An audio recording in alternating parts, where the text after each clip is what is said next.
Hey, welcome back. Dink Taylor, Fleet Feet. We're at the national conference in Minneapolis, Minnesota, and I'm thrilled today. I've got Luke Rowe with me and Meb Keflevsky. Pronounce that for me again. Keflevsky. I was pretty close. Everybody knows Meb, of course. If you do not know Meb, you're not running. Meb is running in the United States, and you know, we've been doing this little live show here for, I don't know, a year and a half now, and most of our stuff is local, but Meb is on a world stage. There's no doubt in my mind he's on a world stage. Let's start with Luke. Now, Luke, he helped me open Fleet Feet Huntsville 16 years ago. You were there the day we opened. That's right. We did a 20-mile run that day, too. Oh, remind me of that. What did we do? We went on a 20-mile run. So we opened Fleet Feet and we did a 20-mile run. Makes sense. Yeah. Well, we are runners. So Luke was, tell us a little bit about Luke. Luke was a runner for... Yeah, this is my 48th year running. I been in the industry since I was 16. I'm like 36 now. That's the lie. But spent time at Brooks Sports, and then came to Fleet Feet a couple of years before you opened, and they tasked me with a number of things, but one of them was creating sort of a consistent fitting experience, and so that got me learning all about feet and legs. And you were the first store, you in Tucson, Arizona, were the first two stores that started to execute what we call the fit process today. Yeah, and you were holding our hand, and we were the first people to do the fit process at Fleet Feet, and I felt very comfortable having Luke there to help us out. And you were at Fleet Feet a long time. 14 years, and then I retired, and about 3 days into my retirement, the guy who runs Medi USA, which is CEP's parent company, he's a neighbor, he said, hey, would you come help me with CEP? And so that's what got me to CEP, and I've really enjoyed it because I was a CEP user, so it wasn't hard. I've worked for several brands in my life, but I've never started when the product was the best. Like I started when the product wasn't so good, and you had like Brooks was not very good back in the early 90s, and now it's the #1 brand. Right. But CEP is the #1 brand. So yeah, well, I was bummed when he decided to go to leave Fleet Feet because we've been buddies forever. I mean, I've done JFK 9 times, and I think we went together all 9 of them. All 9 of them. But then I was thrilled that he went to CEP, and now I still get to see Luke, and we'll be at JFK again this year. Yeah, here I am at Fleet Feet. Here he is at Fleet Feet. Wonderful. All right, let's go to Meb. Meb, I read your book. Run into you over the years because you're always around running, and you moved here when you were 12 years old. Is that correct? Right. And did you even know how to speak English when you were 12 years old? No, I came from Eritrea, which is East Africa. Lived in Italy for a year and a half, and I spoke Italian fluently, and then started learning Spanish here. But English was a very difficult language, and eventually I'm still learning. But still, when I 7th grade PE teacher says you're gonna go out there and run, he said if you run this mile, run seriously, you're gonna get an A or B or a T-shirt. And I ran very hard, and I ran a 5:20 mile. And he said, you're going to go to the Olympics. I didn't know what the word Olympic meant, so I had to learn English. So you were in the 7th grade, and you ran a 5:20 mile, and you had no running experience? Nope. I was a soccer player before that. So you had been running, playing World soccer. Cup. Yeah. I can't imagine. I think I read somewhere that when the first time you ever saw a car that you thought it was a death trap. Yeah, I remember I was probably 8-year-old, heading from the village to close to the capital in Eritrea, and there's no lanes, it's just one lane, and we're walking, and the car was coming toward this way, and I said, what is that thing? And I just ran into the bushes, and so yeah, and then when I was in Italy, when I was 10-year-old, the first time I ever saw TV, and I grew up without electricity, no running water. I said, how do the people fit in there? What is that? And then I went behind the screen to see if the people were there. So, shocker.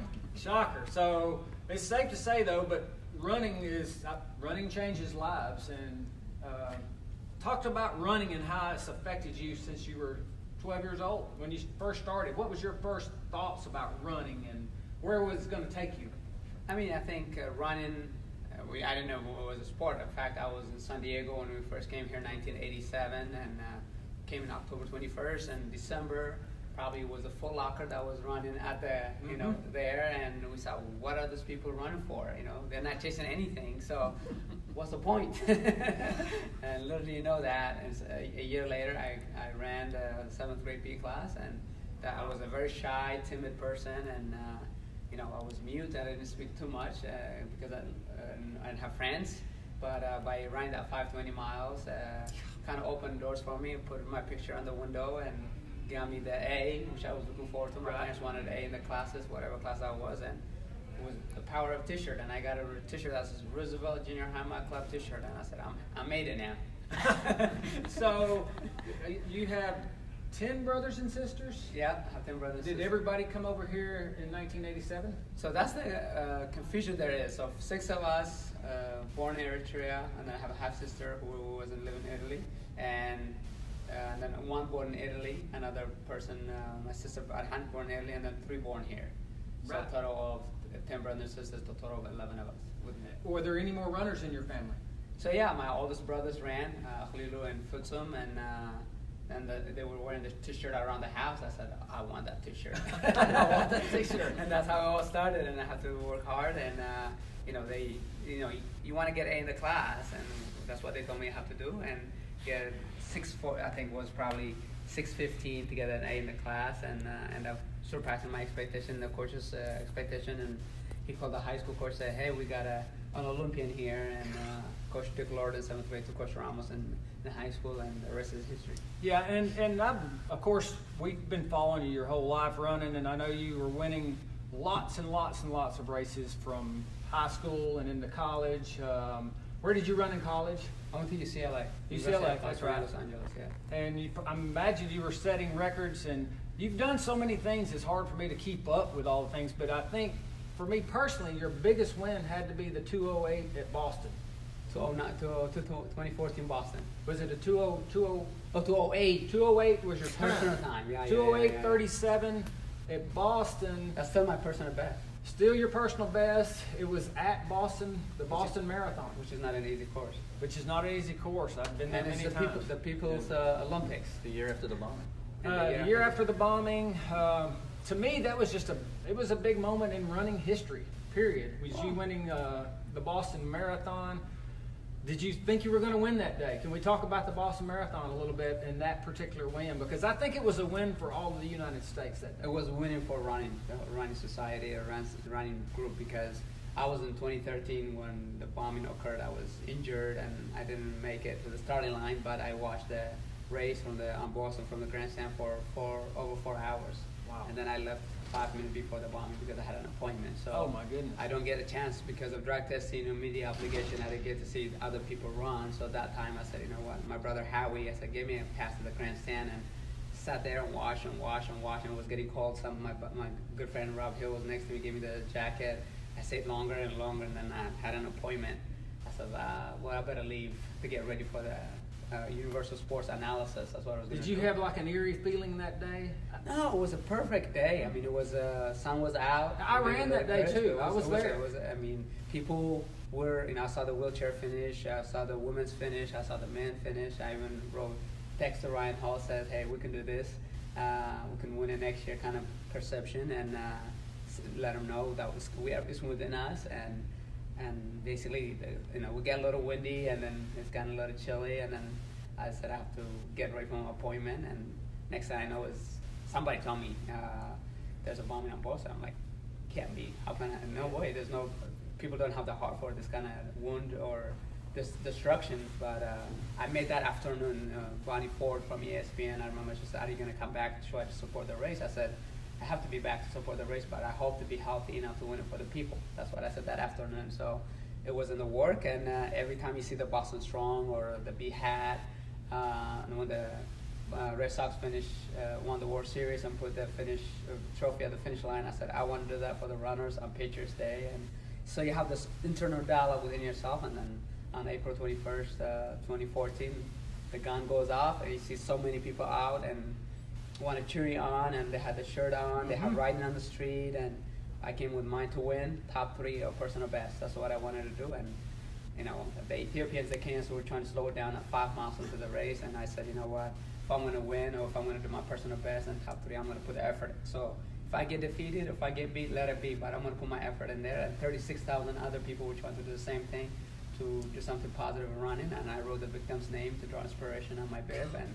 just went for it. And about 8 miles, like, what they doing? They're not coming. And then at 13, the Wesley College, I don't remember going through that halfway mark. I don't remember. I was in the zone. I was just driven, and then about 14, 15 miles, Joseph Boyd was running next to me, and he kind of bumped into me. I said, "Oh, mental note, he's getting fatigued, so I want to." Having done the Boston Marathon in the past, go to the Milton Hills, the challenging hills. I want to be by myself. I don't want anybody next to me, but I have no idea how big a lead I had. I was just running hard, and mile 18, 19, people were so excited to see an American in the front. They're chanting.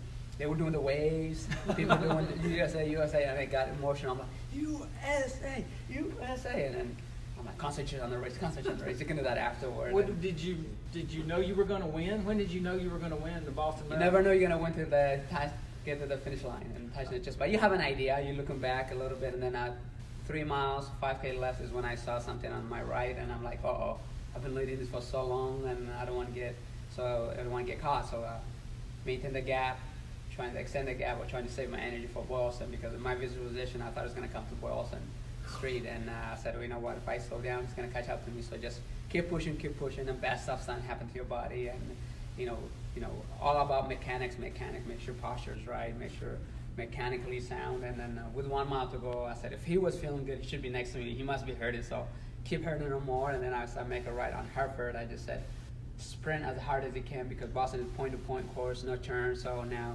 if I can make that gap look bigger, he's going to hopefully give up a little bit and get defeated a little bit. So as I make a left to Boston where the bombing happened, I just crossed myself. I said, God, give me the strength and the energy. I know it looks right there at the finish, but I know for a fact it's 600 meter long, so don't trip yourself, keep pushing. And I did that, and it gave me a great honor to be able to represent sport running in the United States, to be the first American to win in 31 years. Yeah, it was amazing. I felt proud to be. What did you feel like, Luke?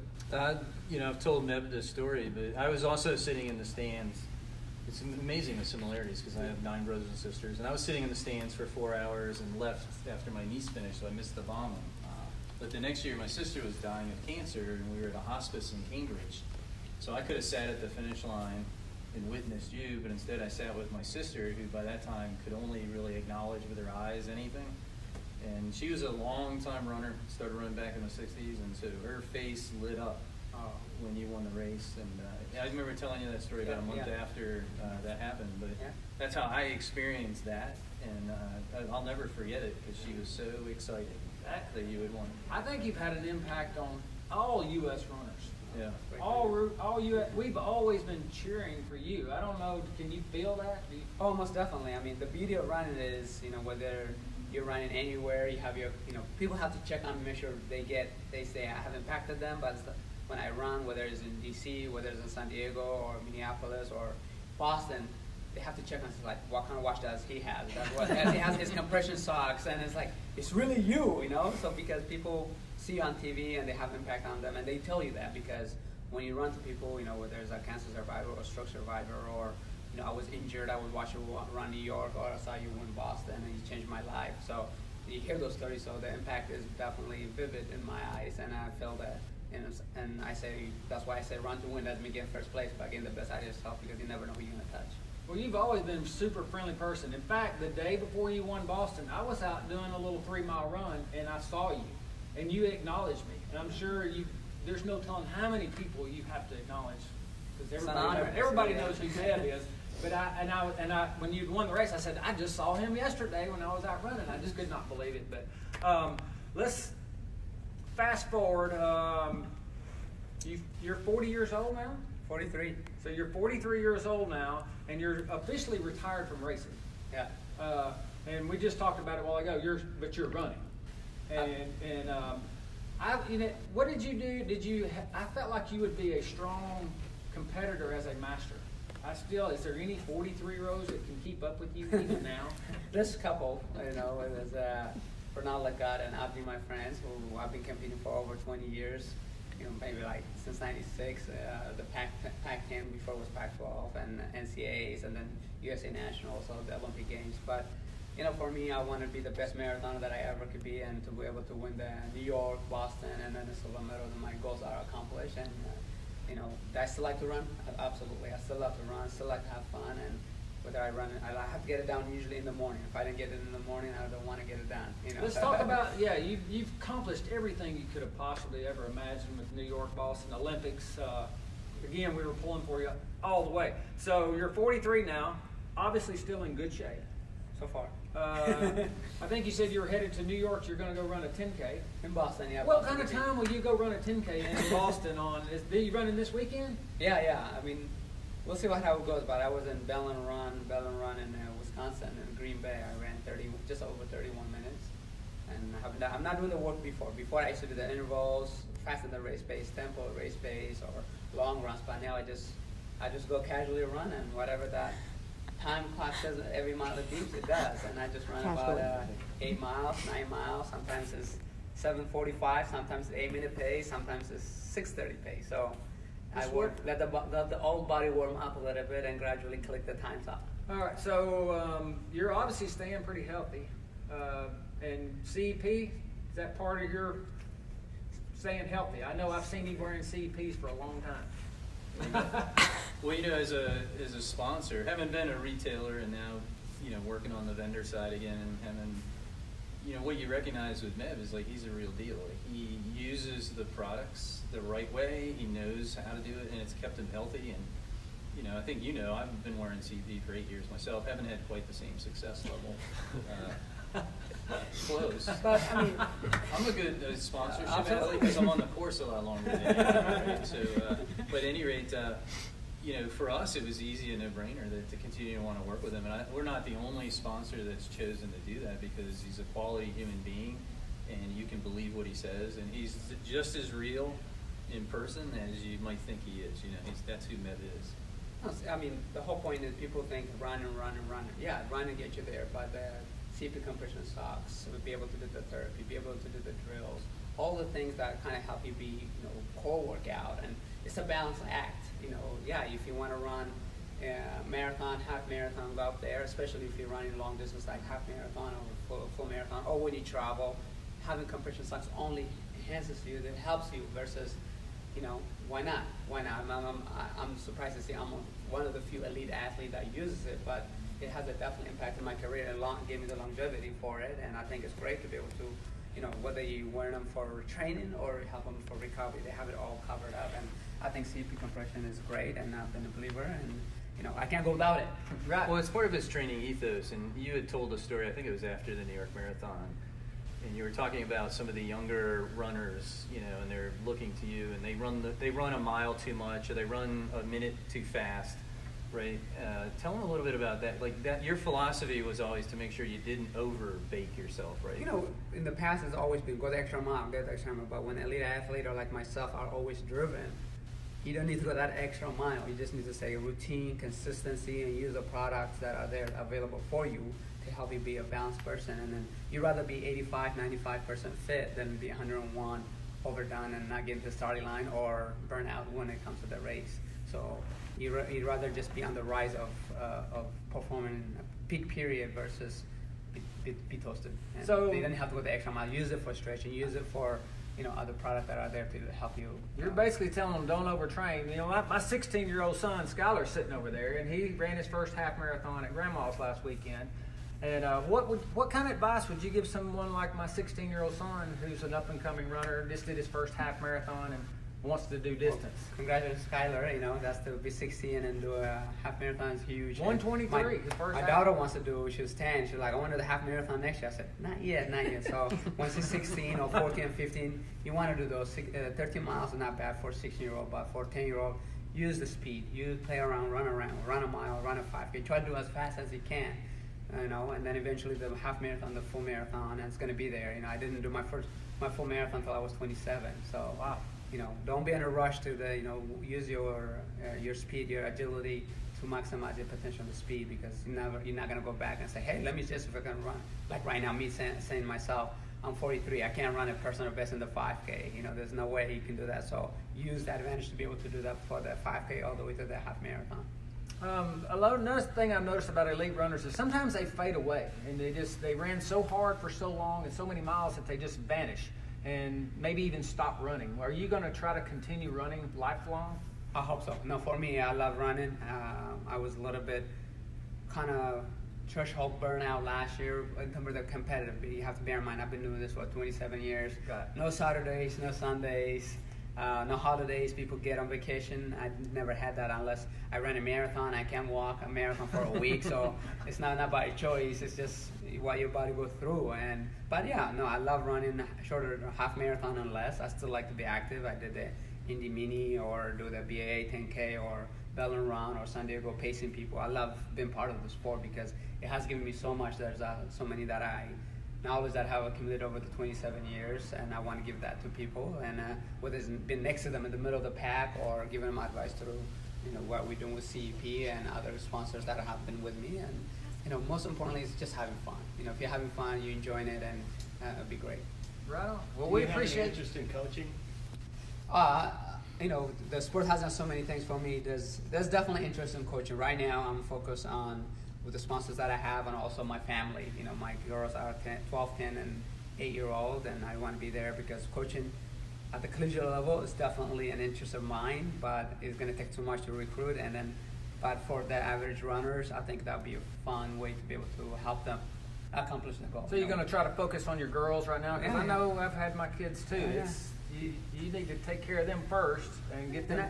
And I still do quite a bit amount of traveling. I still do, whether it's Generation You Can or Skechers and CEP and others have kept me going as an ambassador. So I'm passionate impacting people through meeting and greeting. But eventually down the road, I'm writing my 3rd book now and be able to give back and be able to I think give back to in terms of coaching. 3rd book? 3rd book, yeah. Run to Overcome. Run to Overcome. Meant for Mortals. And the next book is called 26 Marathons. Oh man, I'm looking forward to that. That's gonna be Mev awesome. needs to should come to also- the store. We should also mention Mev has a foundation where he supports, back in his homeland in Eritrea, Yeah. and that's a big deal too. So it's not just all about the running. It's also about helping other people improve their lives. So through health, education, and fitness is what the maintain excellent balance for health, education, and fitness. And from Eritrea we went last year, and we were donating many shoes from Skechers and many other things that are clothing, sweaters, shirts, and shoes. So some of them we give a scholarship. We give to San Diego High, where I went to school, scholarship to 3 kids here last year. So those are fun to be able to give it back, in many ways, because I used to write every grant there was, to be able to say, because my parents didn't have it, and I wasn't sure writing things was going to pay off. So I applied for a lot of grants. So for the foundation, we'd love to give scholarship also to help others. Wow. Well, What shoe do you run in on a daily basis? On a daily basis, I run the beautiful Skechers. This is not out yet, that's why it's kind of but Skechers, the Go Ride or the Go Run, the shoes that I have, the Go Mev Razor, they have the Mev Speed, and I've been blessed to work with them also, a partnership just like CEP. They've been giving feedback and use it to help others, and hopefully they start coming out soon. well, we're all fans, and we'll continue to follow you. And good luck in the future. And thanks for coming and talking to us today. Thanks very much. Thanks for having me. Thanks for coming to see us, Luke. And we'll see you the rest of the day. And we will see y'all next time. Keep moving.